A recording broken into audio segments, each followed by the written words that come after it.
क्रिश, मुझे नहीं लगता मैं ज्यादा समय तक खुद को यहाँ रोक पाऊंगी। ये फोर्स बहुत ज्यादा है। इसका कुछ ना कुछ तो हल होगा। क्यों ना हम सब लोग तुम्हें पकड़ लें। हमारी कंबाइंड शक्ति से तुम उस पोर्टल में नहीं जा पाओगे। बिल्कुल नहीं क्रिश, जितना मैं इस शक्ति को महसूस कर पा रही हूँ, ये मेरे साथ साथ सबको अंदर निकल सकती है।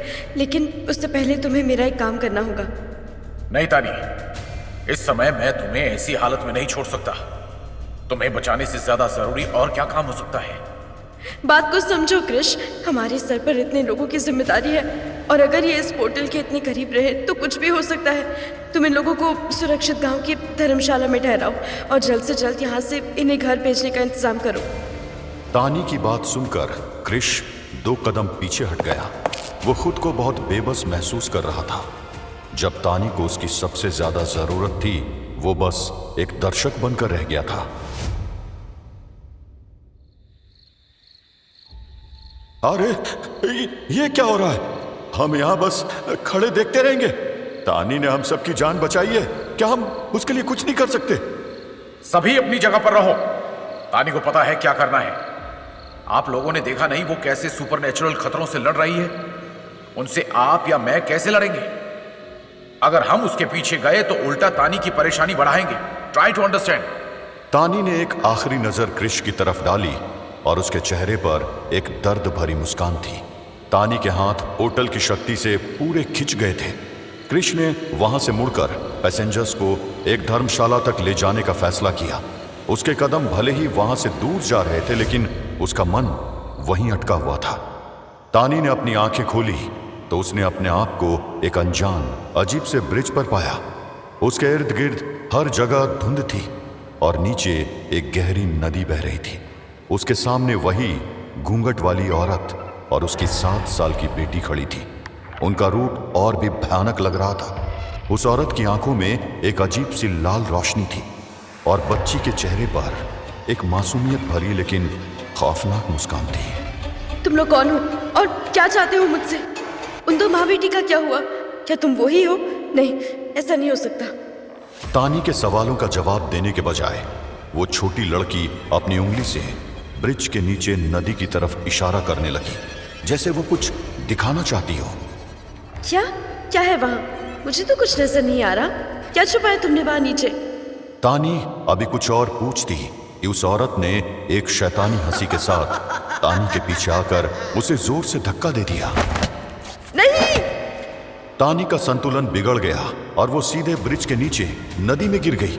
उसके आसपास हर जगह पानी का शोर और अंधेरा था।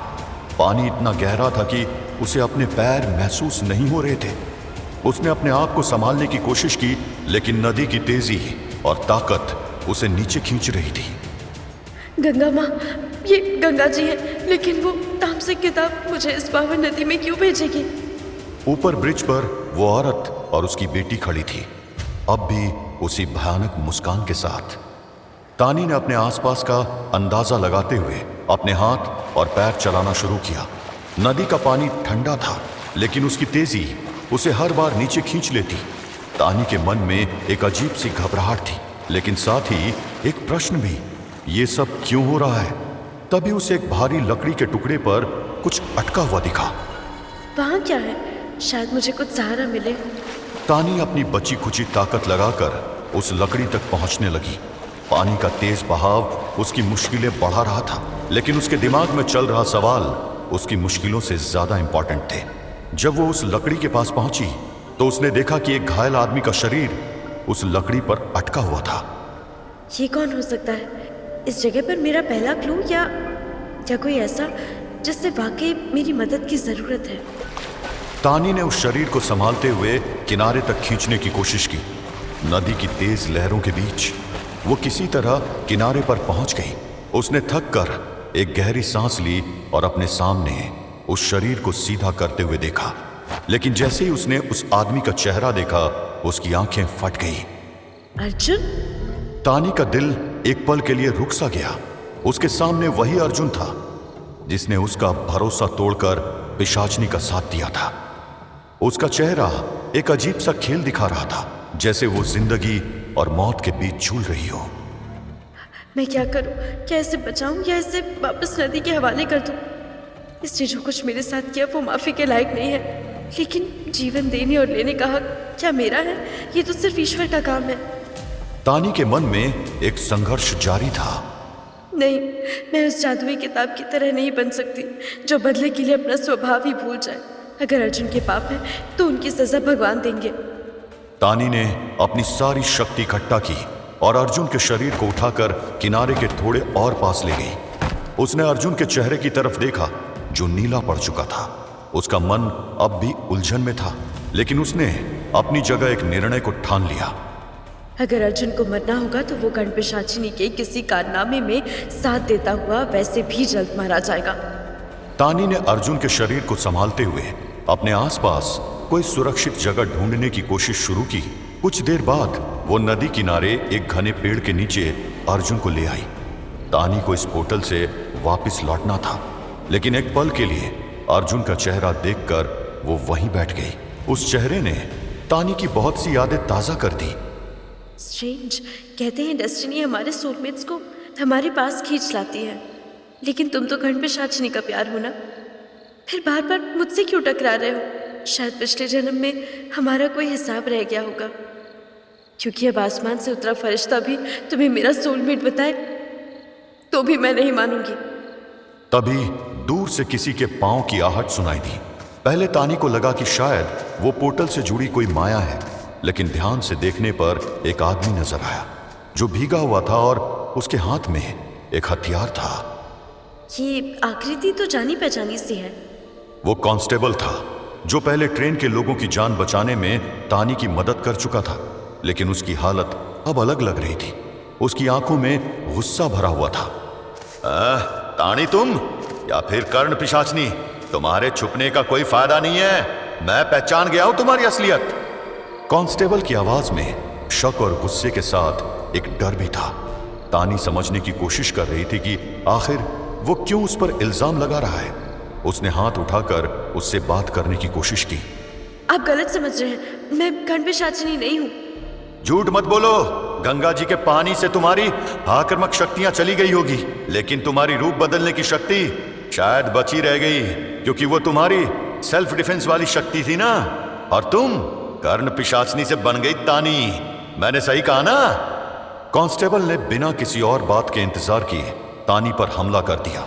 उसके राइफल के आगे का हिस्सा सीधे तानी के कंधे पर जा लगा और वो दर्द के मारे पीछे गिर गई। इस अर्जुन की दीवानी तो कर्ण पिशाचनी हो सकती है, हैं? गंगा जी से तुम्हारी कम हुई शक्तियों का फायदा है कि मैं तुम्हें यहीं जान से मार दूंगा, चाहे इसके बाद मुझे मर्डर के लिए फांसी की सजा हो जाए। आप मेरी बात तो सुनिए, मैं यहाँ धोखे से पहुंच गई हूँ। गणपिशाचिनी का पता तो मुझे भी नहीं है। लेकिन कांस्टेबल का विश्वास टूट चुका था।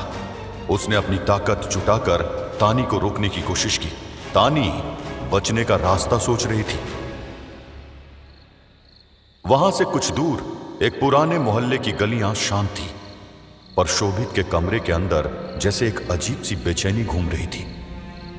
चीनी अपनी शक्तियों के बिना मजबूरी और डर के संग जी रही थी।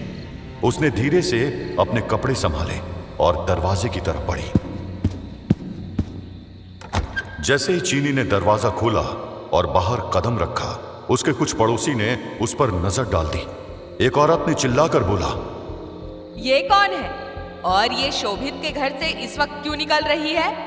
अरे ये लड़की चोरनी लगती है। अरे ऐसे लोग तो खाली घरों को निशाना बनाते हैं, कोई दिखा नहीं होगा तो शोभित के घर में घुस गई होगी लूटने के लिए। हाँ, या फिर कहीं ये वो तो नहीं, मतलब वो लोग जो रात को काम करते हैं। छी छी छी छी, शोभित से ऐसी उम्मीद तो नहीं थी।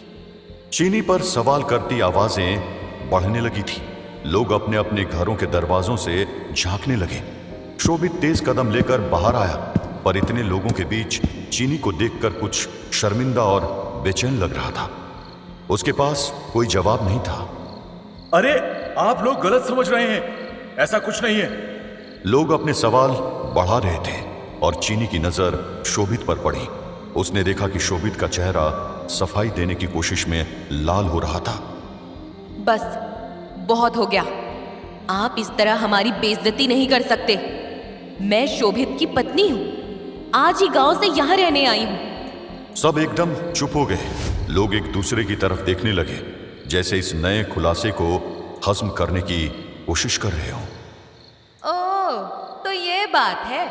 तुम तो बड़े छुपे रुस्तम निकले शोभित। लड़की तो बहुत सुंदर है। अरे पहले क्यों नहीं बताया शोभित? हमारी गलती थी, हमने कुछ ज्यादा ही बोल दिया। हाँ। धीरे धीरे लोग अपने घरों में वापस चले गए। कुछ के चेहरे पर शर्म थी और कुछ के चेहरे पर गॉसिप का नया टॉपिक मिलने की मुस्कान। चीनी ने शोभित की तरफ देखा और बिना कुछ कहे वापस अंदर चली गई। शोभित, जो अभी भी शॉक में था, उसके पीछे कमरे तक गया। तुमने ये सब क्यों कहा? पत्नी, सीरियसली? ऐसे वक्त में कुछ और सोच ही नहीं पाई।